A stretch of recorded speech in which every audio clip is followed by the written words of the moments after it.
Audio Jungle.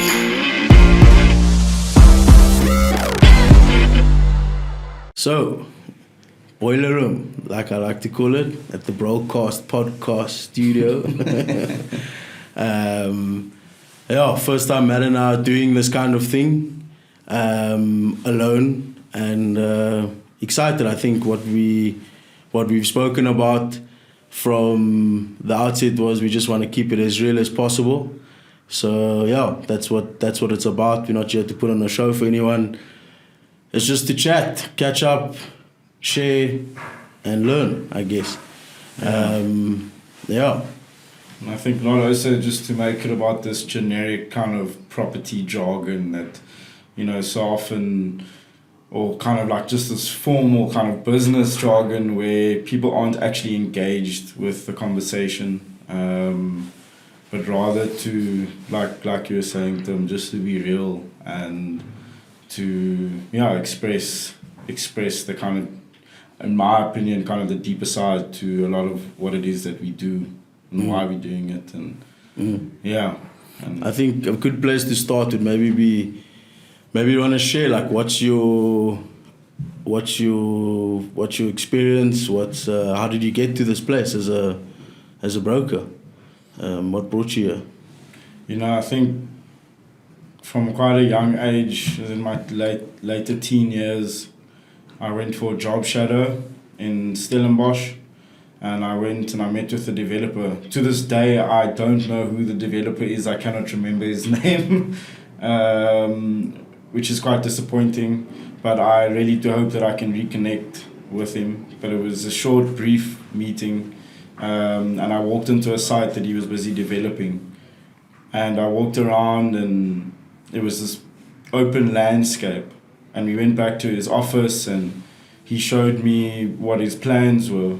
And when I realized what his plans were, we started understanding that what my thoughts were and what he was actually doing were quite aligned.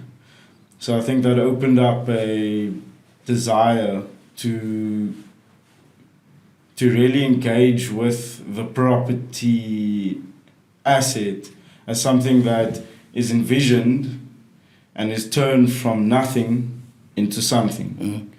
And how that has an ability to add, call it financial wealth to people's investment portfolios and everything, but more than that, how the physical asset that gets created accommodates people's, wants and needs essentially. And I think then we went on a journey, man, and I went to study with you, and we went to UCT, did our studies that side, and did a BSc Property Studies degree, met some really awesome people, but then also learned just a lot about the industry, what it's about, and then So just before you go on, I think one thing I want to say is we are twins for those people who don't know. Matt definitely ate all the pies, as you can see. but basically, so we both went to UCT and everyone was like, what are you guys doing? You like studying the same thing, doing the same thing, remember that? And we basically said at that point, we basically discovered that property is very diverse. You can do quite a bit within the sector. So what Matt and I decided to do is let's go into property, but let's try not do the same thing. I wanted to teach you about what I was doing, and you were going to teach me about what you were doing, and that way we would take that advantage of being twins into the industry. Just wanted to say that before you went into it. No, it was and that's the truth. That's what it is, right? And we taught each other. Tim left a year before me, moved up to the Big Smoke, year 1-1. Yeah, concrete jungle. And Tim moved up here and he joined Growth Point Properties, and he was a building manager and he managed a portfolio of buildings, and I learned so much from him during that time, and he did very, very well in his position that side. And I came up the following year and I joined Nedbank Property Finance, where I was in the valuation space. and eventually became a candidate valuer and then a professional associated valuer with the South African Counsell. Sorry. Phone ringing. With the South African Council of Property Valuers. And following on from that, Tim at that stage had moved on from your management position, your property management, building management role. And you joined Norm at the Broll Auctions and Sales office. Yesterday actually marked 6 years since I've joined the Broll Auctions and Sales stable. Yeah. And then I think you came about a year after me. Yeah, and that was, it was just, we've always wanted to work and together as brothers, as twins, but we never knew if that would be possible. We studied together, yes, but we didn't understand whether it would really, really work out in that manner. So we continued building and developing and realized that, we can. And I think Norman and the team here at Broll Auctions and Sales really opened up the avenues for us to engage in this industry. It's a sales business, but I think it allowed us to explore also and open our minds further into the property management valuation space, and that in terms of our ability then to consult clients, on their needs and to find buildings which were aligned with things like property management and valuations, because they're all, as different as the industry is, it all ties into each other at the end of the day. And I think that's also what has given us a bit of our, I don't know if you agree with me, but a bit of our competitive edge in the space as brokers is that we're not coming from no background. We've got that background of, the knowledge base of property management, of valuation, so we're able to advise clients accordingly and provide them with tailored solutions to their requirements. But I think, we've not spoken enough about our history, I think. I think what I maybe also, another question I maybe want to pose is, what has been a memorable, like a highlight moment for you that you've been at Broll? Has there been any cool deals that you've done? Has there been any moments of victory, I would say, or even defeat that's been rememberable? Yeah, I think there's been a few moments here.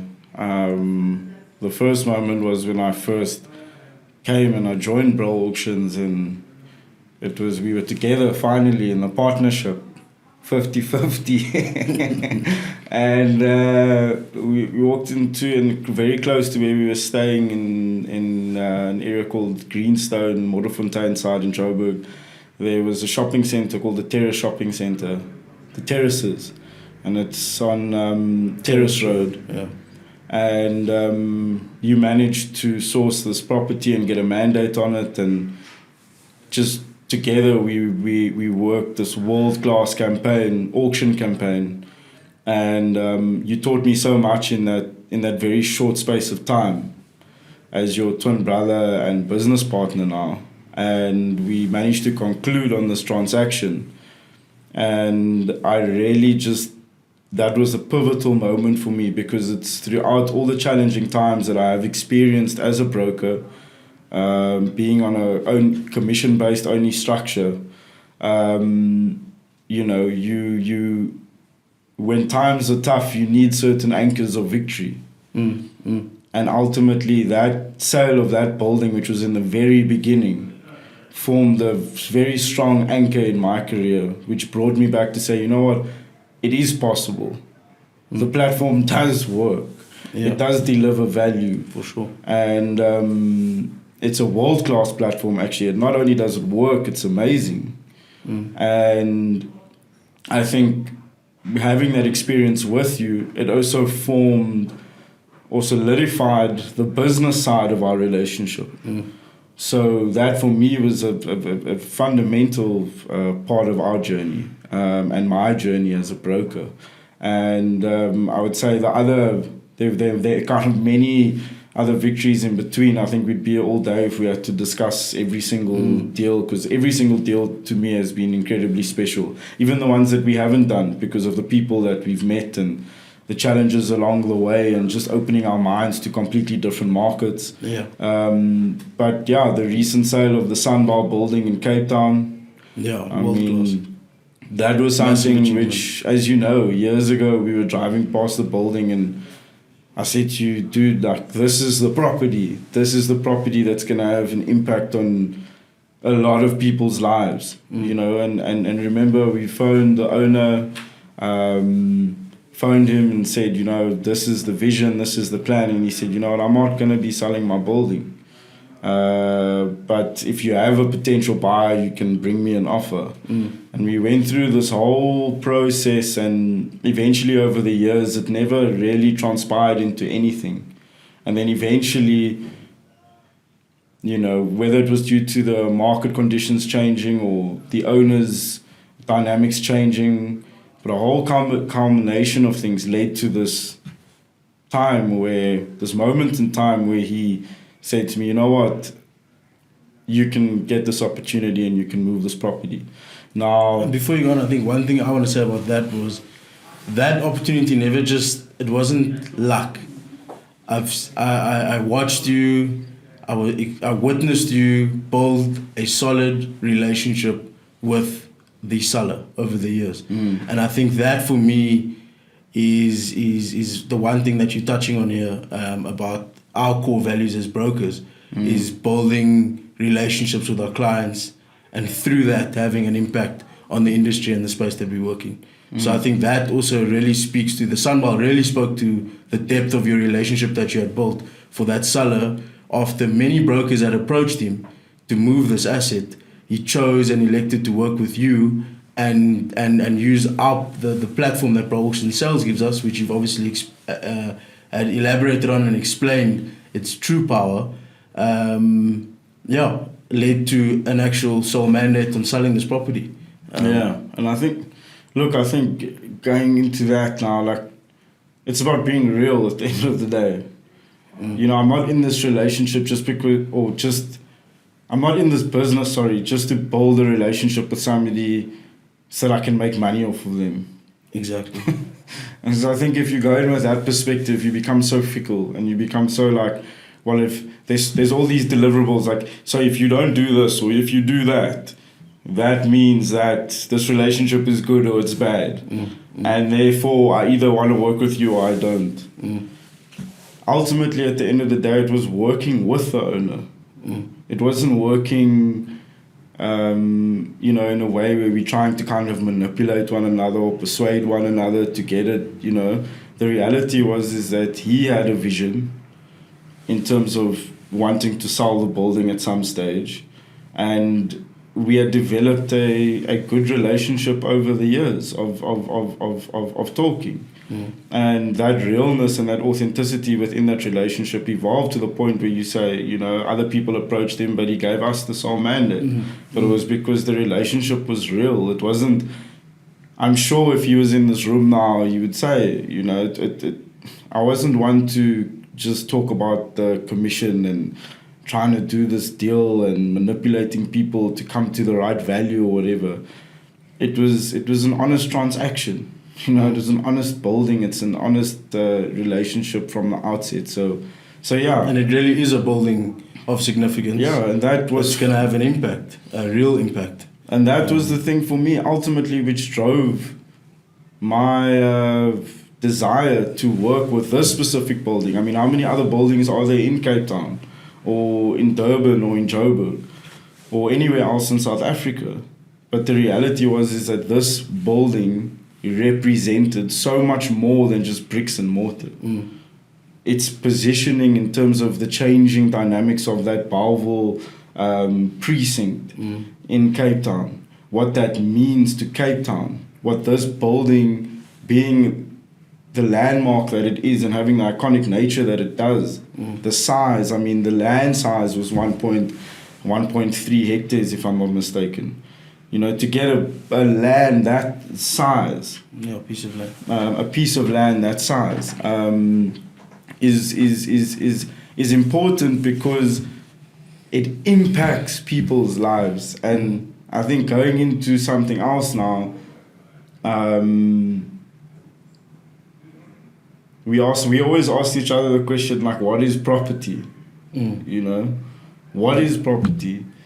And 100%. What is it? And like really looking at peeling back the layers of the onion to kind of understand, you know, I know you like getting deep all the time, and I also like getting deep, but like really actually getting deep about property and understanding what it is that we're doing, you know.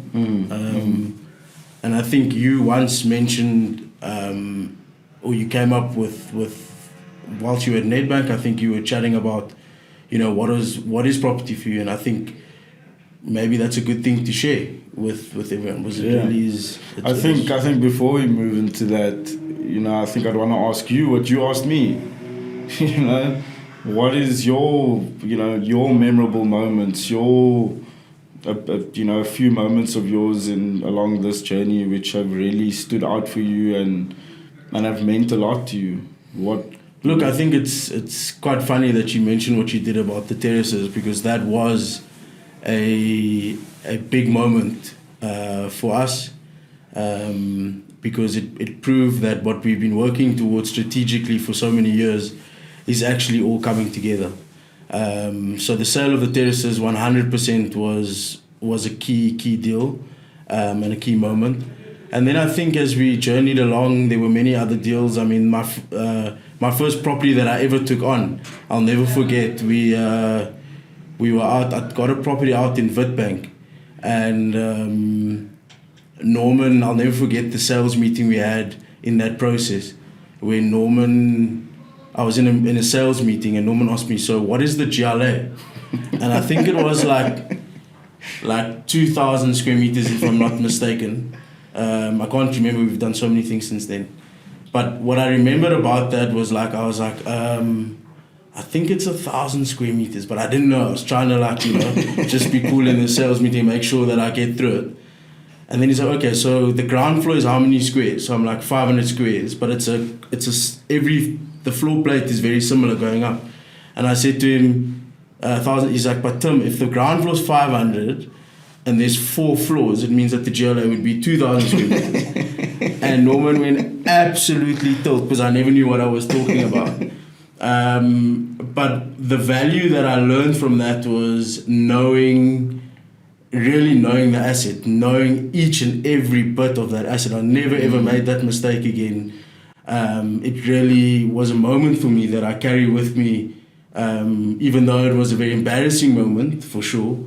It was through that moment that I now, you know, any property that I've got on offer, I know the intricacies of it. I know the details. I know what I'm selling. I know how to sell it, because I know everything about that asset, or as much as I can know about it.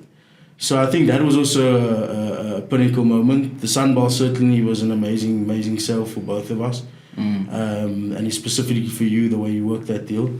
And there's been many moments. I think that the one specific was the moment that I took an asset in Durban CBD for a really good family that I've managed to build a good relationship with now over the years. And I'd never been in Durban CBD before. It was an exciting, scary journey that I was embarking on. But I took on this matter, and what I realized is that even though I never really knew anyone in the space, this was the door that was opening a new area, a new sector, a new market. Because what I did then was I managed to understand the ownership structures in that node in order to sell this asset. Yeah. And that really plugged me into the network in Durban CBD, which has been one of my most successful areas that we've worked in. You know, and it started with one building that, you know, another good client of mine, who's now late, but bought that building and converted it to student accommodation, to one of a world-class student accommodation facility within the Durban CBD node, and had impact on thousands of, or at least hundreds of students' lives, you know. So there's many things that I really do appreciate about property. I think one thing I want to go, I know that we may be going in a bit of I want to also touch on before you go there. There were a few things that you spoke about which I think were quite important. The one was the mistake that you brought up. Yeah. You know, I think something that I've certainly learned, not just at Brol, but throughout life, as, you know, growing older and just maturing and living is, and I don't know if you would agree with me, but how mistakes are essentially so linked to success. 100%. And how they are essentially the stepping stones towards success. And if you aren't making mistakes, then you're either being too conservative and you're actually not creating something of real substance. You're not being creative enough. Mistakes or failure? Like, if you're not failing, because I also believe that failure is a big part of success. Yeah, but I also think mistakes in terms of you did something that you didn't mean to do. It was not intentional. Sure. That you went down this. You did something, but it wasn't necessarily the best thing to do. But there were repercussions because you made a mistake. Now, with that said, is that you can either, as a practitioner in property or just in general in life, you're either going to use that mistake as something that you learn from, and like you said, I will never make that mistake again. 100%. That then refined your ability to really take on a property and understand it and all its intricate details before ever taking it to the market. Which was a fundamentally, it's an important thing because you're basically refining the error. Yeah. And it's allowing you to achieve success at a more efficient and effective way. So I think that was important that you brought that up, and I can think of many moments in my career. You know, somebody who tries to act like they haven't made mistakes in their career or they haven't failed and they've just had this one kind of successful journey, I'd say, well, you know, introduce me to the unicorn that you've got at your backyard. Yeah, because it's honestly, it's a bunch of rubbish in my opinion. Like, the more mistakes and failures that I've made in my life, I've realized that those have formed a foundation for my success. You know, it's like compost, and you're planting a seed in compost. You know, it's not the best smelling thing. It's not the best environment that you would want to be in. But that manure brings growth. Yeah, exactly. Yeah. And I think the other thing that you spoke about was doing an important deal in Durban, for example, and how that property was converted to student accommodation, and how that property then impacted people's lives.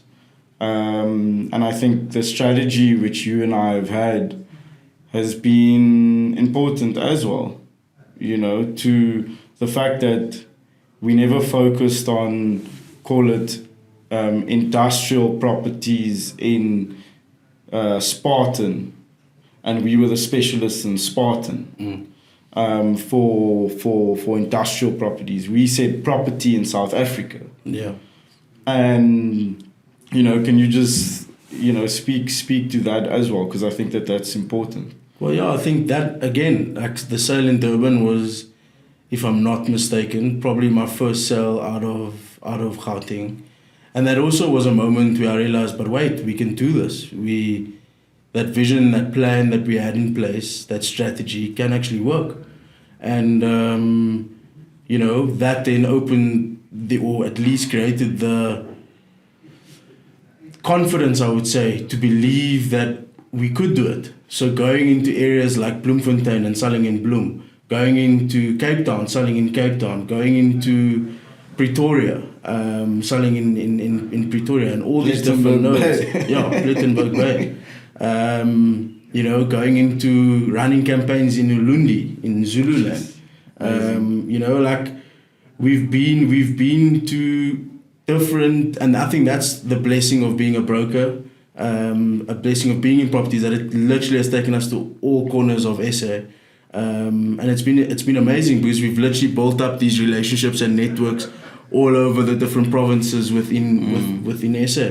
And that experience is invaluable, man. I actually don't know any other role, or maybe I do. I met someone that was part of a client that's one of the biggest grocer retailers in the country, and he was saying he's actually been to every single store opening. I actually that they've remember had. that. I can't remember what it is. And that was like, for me, blew my mind, because I mean, these are like the biggest, probably the biggest group in SA, and he's been to every single store opening. Since he's been employed or in the position that he is, and that for me was wild, because you can only imagine the places that he's been to, the places that he's seen, the people that he's met. I mean, it's incredible. It really is. And I think that's part of that strategy. I guess getting back to the question was, we have sold all over in different parts of the country, and it's been a journey. And I think anywhere that we do get an opportunity, I will never back down to it, because I think if we could sell in Durban, if we could sell in Bloem, if we could sell in all these different parts, we can definitely do it elsewhere. And who knows, maybe we'll be selling off the shores of South Africa soon, into Africa, into the UK, into Australia, into New Zealand. I really do believe in Dubai. Who knows where it's going to end up. But I do believe that we've got the ability to do it. And I think being a part of this team at Bro Auctions and Sales, with someone like Norman, where you're able to have direct access to your CEO, where you can ask him certain questions, be vulnerable, and yes, it's not really the environment where he likes mistakes happening or occurring, but nobody likes mistakes. Nobody likes it, but it is an environment where if we have made a mistake, it's not like you're out the door straight away. It's like, don't make the mistake again and learn from it. You have that ability to do that. So I think it's just I feel like we're going. No, I think having that relationship with someone like Norman, our CEO, and as it's not always easy, but it's impactful. It's purposeful. It's something that it's effective, and it allows a team to really grow if you take advantage of that type of environment. So I think going back to what you were saying now, just reaching out to different parts of the country and the world has definitely also been a highlight of mine. Having that ability to meet different people, and because we're so in love with the real estate asset itself, each property is being in this different micro and then macro market has its own dynamics. And I think because we're actually borderline kind of obsessed with this property thing, to be immersed in these different markets and understand how all these markets they have got the drivers to value and purpose behind these different buildings. So what is property, Matt? What if you were to define it? In its simplest form, it's the physical extension of people's wants and needs. It's the physical extension of people's wants and needs. It's when people think that you need to understand property in order to understand property markets. I understand that statement, but I sincerely believe and strongly believe that if you understand people, you understand property. Understanding Maslow's hierarchy of wants and needs allows you to really explore property and the drivers behind that value. It's not the other way around. It's really not, and we're seeing that in our country now, and in the world. We're seeing that there's a need to understand people and their wants and needs. And if your property fulfills the wants and needs of people, it becomes a valuable asset.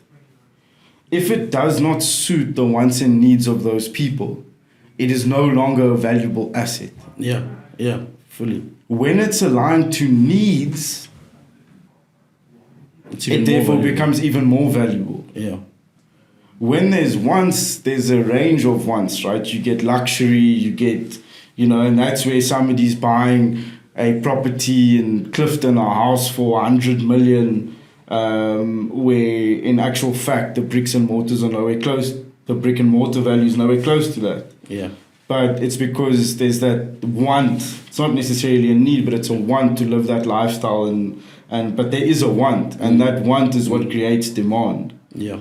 And that need to be in a hospital or to be educated or to, all of those different needs allows a school or a hospital or a retail center the need to consume groceries.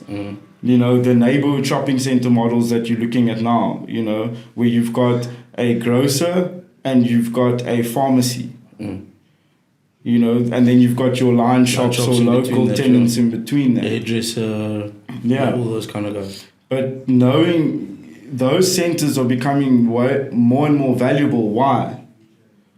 Especially with times like COVID, they became more relevant to people's wants and needs. I think more aligned to people's needs. Yeah, so look, especially people's in times needs. of this pandemic, it was like, we need convenience and we need to be in and out. We don't need to be around a lot of people, or we don't want to be around a lot of people. So let's quickly go in and out to the center, maybe not pay for parking, quick swipe of the hand and out you go. So I think that's what you're speaking about is very true. And I think just understanding that, and that's why I love property so much, is that because it is an extension of people, and you know how much we love people. Yeah. That's our biggest driver at the end of the day, is, seeing people happy, seeing people growing, seeing people self-actualizing and becoming active in spaces that, were not necessarily places where they could have in the past. Yeah. I think I think understanding that has played a critical role in our movement forward in our careers. And in the broking space. The moment I'm targeting, so being a broker, you have to go what they call canvas areas and find particular properties which are suitable for people in the market to buy, so that you can be the connector essentially and bring a buyer closer to a seller.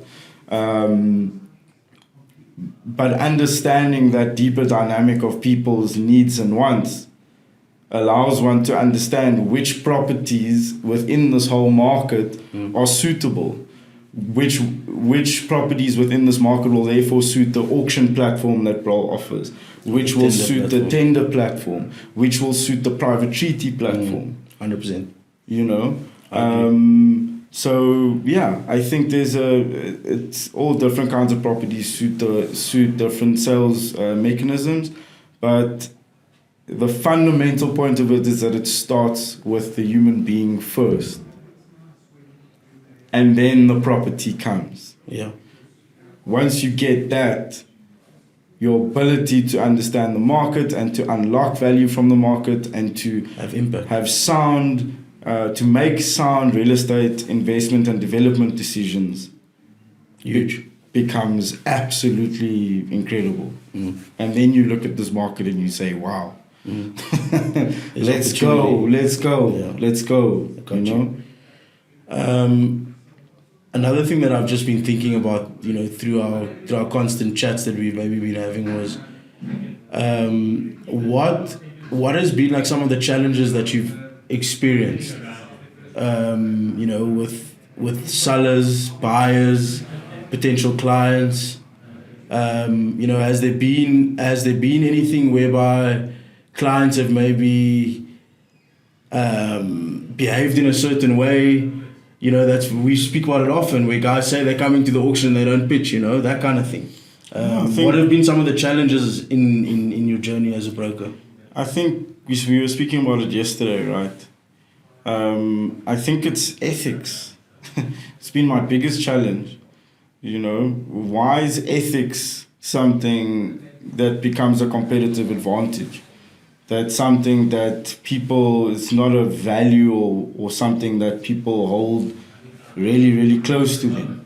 Why is it that people feel that you have to engage in kind of, not dodgy dealings, but you have to be a certain way in order to do a deal? That's been challenging, dealing with people who've got this mindset. dealing with people who say one thing to you. You know, in the past they used to say deals were done over a handshake. Yeah. You know, it was you shook someone's hand and person to person, there was an agreement made, and that agreement was respected. You know, I feel these days lawyers are becoming more and more and more important. And why are they becoming more and more and more important is because people are having to protect themselves. They're behaving badly. People are having to constantly be in these battles of, you know, fighting. And, you know, one deal that we recently did, you know, there was a legal issue behind it where they said that, you know, they never gave us the proper permission or whatever to sell the property. But in actual fact, there was a written mandate, for example, but it just gets clouded and grey. I'm not going to go into the specific details, but those are certain challenges which one faces, is when somebody says something, but they do another. And dealing with that, especially in a highly pressurized environment like an auction. You alluded to the fact of you've got an auction coming up. There's, you know, it's the date of the auction, it's happening now. You obviously someone's committed to registration. Yeah, you obviously have built this campaign over the last month or two, and the goal is to have a competitive bidding process that unfolds at the auction. And in order to have a competitive bidding process, you need multiple bidders in the room. And you know, it is challenging when you come to an auction and people say that they're going to rock up and that they're there and they're excited to bid. Sometimes they've even paid a rich fee. And then they just don't come. I think what is the effect of that, or what is that nurtured within us? And I look at that side of it, the positive side of the negativity that we've experienced or the challenges that we've experienced. You know, and I think what I would like to say is that being a broker, you really start to understand. You really start to understand people. You understand. You can immediately pick up if someone is actually being truthful or not. Yeah. You can start to build up that kind of hard skin to rejection sometimes as well. I think that's been such a key thing in cold calling people, cold calling potential sellers, potential property owners, you know, and being rejected. But I think time and time again. Wow. But what's been amazing through that is that every single rejection, like we've spoken about often, leads to you one call closer to that next thing actually hitting, that next thing actually happening. Yeah, certainly. Yeah. And you know, that's what I was going to ask you. You know, what is it that keeps you pushing on? What is it that, you know, what have you learned about resilience? What have you learned about persistence? Well, like I said, I think, you know, we've really learned that this is not a quick fix game. This is, you know, some people do land a big deal, get lucky, boom, done, and it's a massive, the biggest deal they've ever done in their lives, and awesome. But this is a journey. It's a marathon. It's not just a quick fix to something. It's a relationship that we're building. We're understanding clients' requirements. We're understanding their needs to tailor solutions to their needs and their wants. You know, so really dealing with that on a day-to-day basis, going with that, and experiencing rejection. You know, thinking that you're going to do a deal at a certain number, you don't get an offer at that number. And you're having to now either negotiate to see if you can get the seller to accept a lower value, or unfortunately they're not accepting it. But then having the ability to walk away from that deal, still remain positive, and still pick the phone up and still do a deal with the next person, and still build a relationship with the client that you've just that's just rejected an offer from you. You know, you know. So those are the kind of challenges and steps. But I think what keeps me going is the knowledge that this is really a powerful industry. It's an industry that affects every single human being. It's an industry that's, if one sector is dying, another sector is booming. There's so much diversity within the industry, in the sector, that you know, we've got the ability to really, I think our core thing in life is to have an impact on people, an impact on the environment, positive impact. And I think this, if you were to look from a career perspective, is an industry where you really can have that real effective impact on people, on landscapes, on industry, and the knock-on effect of something. So it's not just about selling that piece of land and then what? There's a development that's going to go into that land. There's people that are going to construct that building. There's management that's going to need to manage that asset once it's been constructed. You know, there's people that are going to be occupying that building, lives of people, whether it's residential, office space, retail, whatever it is. People are going to be using that building. So, and all of that has knock-on effects into greater life. So I think that's what really keeps me going, is that we're not doing the same thing every day. It's always different. There's always the next challenge, a new challenge. Our phone may ring right now, and you're on to something else. So yeah, in a nutshell, that's what's keeping me going. I'm super passionate about this. You know that, and the journey's been good so far. So it's been challenging, super challenging, but it's been good.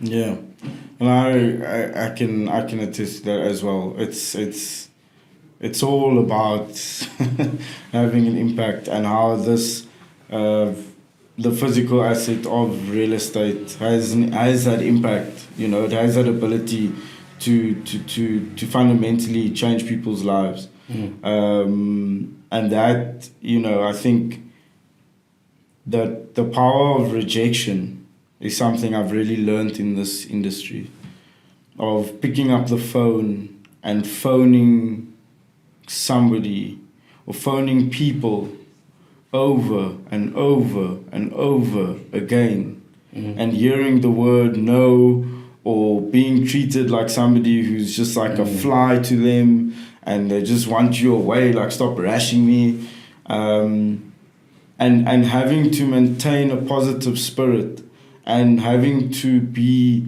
focused and resilient in moments like that, where you just keep on calling, keep on phoning, because you end up meeting such incredible people who have actually in their lives, sometimes they don't even realize it, but they are having such a profound and significant impact on people's lives.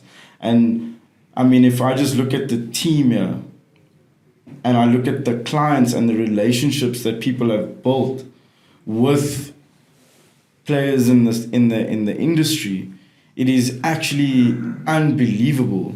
It is incredible. And sometimes, like you said, our phone can ring now and something can change. I often feel like we're living in a movie.